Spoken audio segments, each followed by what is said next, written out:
प्यार और रोमांस में 17 की थी और वे 39 साल के शादीशुदा आदमी। ये है हमारी लव स्टोरी।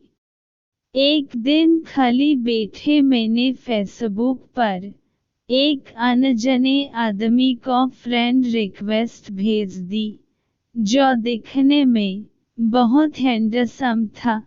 उस आदमी ने उसी रात फेसबुक पर मेरी भेजी फ्रेंड रिक्वेस्ट एक्सेप्ट कर ली। तुम्हें पता है कि तुम इस साड़ी में कितनी खूबसूरत लग रही हो, उसने मैसेज किया। थैंक्स, मुझे भी तुम्हारी डीपी अच्छी लगी। इसी तरह हमने बातें करनी शुरू कर दी। मुझे पता था कि वह 39 साल का शादीशुदा आदमी है, जो 2 बच्चों का बाप भी है। इन सब चीज़ों के बाद भी हमने अपनी बातें शुरू कर दी।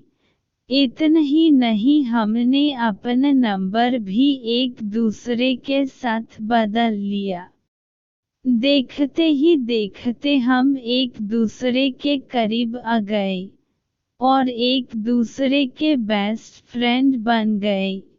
फेसबुक पर हम एक दूसरे के साथ बहुत ज़्यादा बातें करने लगे और सोशल मीडिया पर ज़्यादा से ज़्यादा समय बिताने लगे। दूसरी ओर उस आदमी को लगने लगा कि हमारे करीब आने से, इतनी बातें करने से वह अपनी बीवी से दूर जा रहा है। वह अपने बच्चों के साथ दूसरे स्टेट में रहती थी। वह मुझसे बोलता था, अभी पता नहीं, मैं सारा दिन तुम्हारे बारे में ही सोचता रहता हूँ।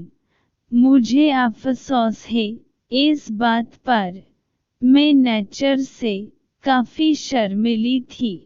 मेरे काफ़ी अच्छे दोस्त भी थे, लेकिन मुहफ़िज़ जैसा दोस्त होना काफ़ी स्पेशल था मेरे लिए। 1 महीने की चैटिंग के बाद हमने स्काइपिंग करना भी शुरू कर दिया। हम उस पर बातें कम और एक दूसरे को घंटों नहरा ज़्यादा करते थे। एक रात वह मेरे साथ वीडियो कॉल पर था। उसने बोला, ऐसे देखते देखते कहीं प्यार न हो जाए। खैर, अब हम रोज ही वीडियो कॉल करने लग गए। हम इतने पास आ चुके थे कि अब हम एक रियल कपल की तरह बिहेव करने लगे थे। हम रोमांस करते, एक दूसरे को चिढ़ते और थोड़ी लड़ाइयाँ भी करते।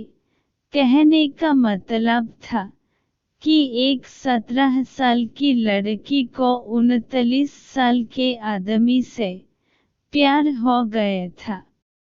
प्यार की कोई उम्र नहीं होती, जिस तरह से प्यार की कोई उम्र नहीं होती, उसी तरह से हम दोनों को भी अपना रिश्ता बिल्कुल गलत नहीं लगा। हमें नहीं लगा कि हमने कुछ गलत काम किया है। उसकी बीवी आई इसी दौरान। इसकी बीवी और बच्चे इससे मिलने आए, पर वह फिर भी मुझसे बातें किया करता था। यहाँ तक कि वह अपनी बीवी के सामने भी मेरी कॉल उठा लेता था। उसी दौरान उसकी बीवी उस पर शक करने लगी, क्योंकि अब वह पहले जैसा बिल्कुल भी नहीं रहा। एक रात की बात थी जब ये दोनों बेड पर से के लिए गए। तभी इनके फ़ोन पर मैंने मैसेज और अपनी फ़ोटो भेजी। इनकी वाइफ ने उठकर फोन जैसे ही खोला, मेरी फोटो उन्हें देखी। उसकी वाइफ ने कोई रिएक्शन नहीं दिया, बस मुहफ्फिज को जोर का थप्पड़ मारे और रोने लगी।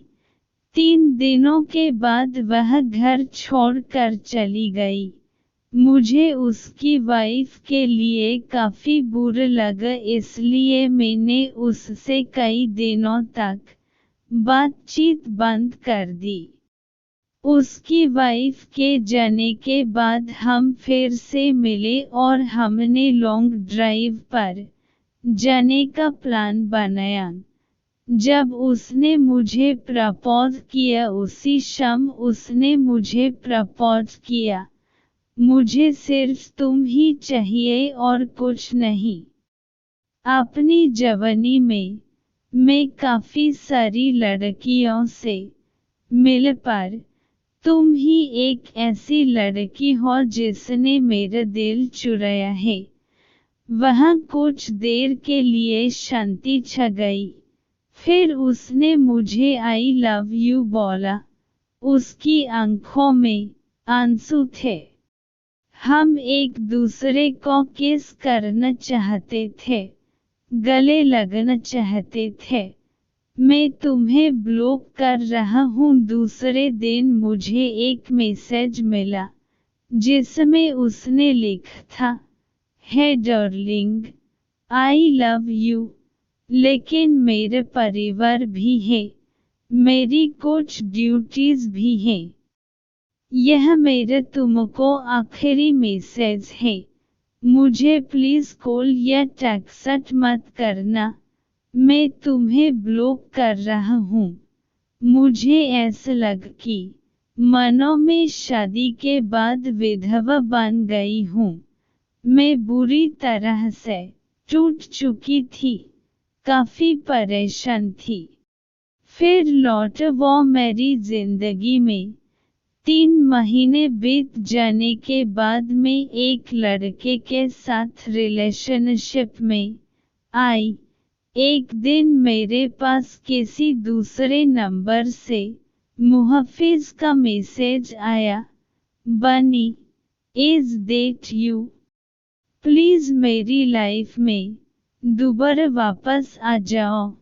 मैं तुम्हारे बिना नहीं रह सकता। मैं समझ गई कि यह उसी का नंबर है और फूट फूट कर रोने लगी। 1 घंटे की चैटिंग के बाद मेरा दिल फिर से पिघलने लगा। मेरे बॉयफ्रेंड को इन सब चीज़ों के बारे में कुछ नहीं पता था। मैंने उससे सब कुछ छुप कर रखा था। मैंने उस पूरी रात केवल मुहफ्फिज से बातें की। उसने मुझे घर पर लंच के लिए बुलाया। एक दिन मुहफ्फिज ने मुझे अपने घर पर लंच के लिए बुलाया था। मैंने हाँ कर दी और चली गई। घर जाकर मैंने देखा कि वह खाली था और वहाँ केवल मुहफ्फिज के कोई नहीं था। उसने मुझे अंदर बुलाकर फ्रेश होने के लिए बुलाया। उसने ढेर सारी बातें की और खाने की टेबल सजाई। मेरे लिए यह सब नया था। मैं केवल इधर उधर देख रही थी। तभी अचानक मैं जैसे ही पीछे मुड़ी, उसके होंठ मेरे होंठों पर थे। हम एक दूसरे को किस करने लगे। मैं भूल गई वह कौन है और मेरी उम्र कितनी है। वह पहला टाइम था जब मैं किसी के साथ से कर रही थी, वो भी ये जाने कि हमने प्रोटेक्शन ली है या नहीं। अपने प्यार के नाम की वेर। तभी मुझे दर्द का एहसास हुआ और मैंने अपनी वाई उसे दे दी जिससे मैं बेहद प्यार करती थी। मैं उसी दर्द भरी हालत में घर वापस आ गई। दूसरे दिन मुझे काफी अच्छा महसूस हो रहा था। अब मुझे पूरी तरह से एहसास हो चुका था कि वह मुझे कभी नहीं छोड़ेगा। प्यार का एहसास हुआ। अब मैं प्यार पाने के लिए इतनी ज्यादा एक्साइटेड नहीं थी। वर्जिनिटी खोने के बाद मेरी सोच काफी बदल गई। मैं एक औरत बन चुकी थी। उस दिन मुझे पता चल चुका था कि प्यार का असली मायना क्या होता है। एक दिन मैंने अपनी फीलिंग्स के बारे में मुहफ़िज़ को बताया और बोला कि मुझे हमेशा के लिए छोड़ दे। उसने कहा कि कोशिश करेगा। धीरे धीरे मुहफ़िज़ का नाम मेरी जिंदगी से मिटता चला गया। वह हमेशा रहेगा मेरा पहला प्यार। मैंने उसका नंबर डिलीट कर दिया और उसने भी मुझे ब्लॉक कर दिया। मैंने फिर उसे कभी ट्रेस करने की नहीं सोची, लेकिन उसकी यादें आज भी मुझे डरती हैं। मैं खुश थी कि मैं इस अजीब से लगने वाले रिश्ते से बाहर आ गई, लेकिन आज भी वह आदमी मेरा पहला प्यार रहेगा। मैं भगवान से दुआ मांगती हूँ कि मुझे जब भी कोई दे तो वह एकदम मुहफ़िज़ जैसा हो।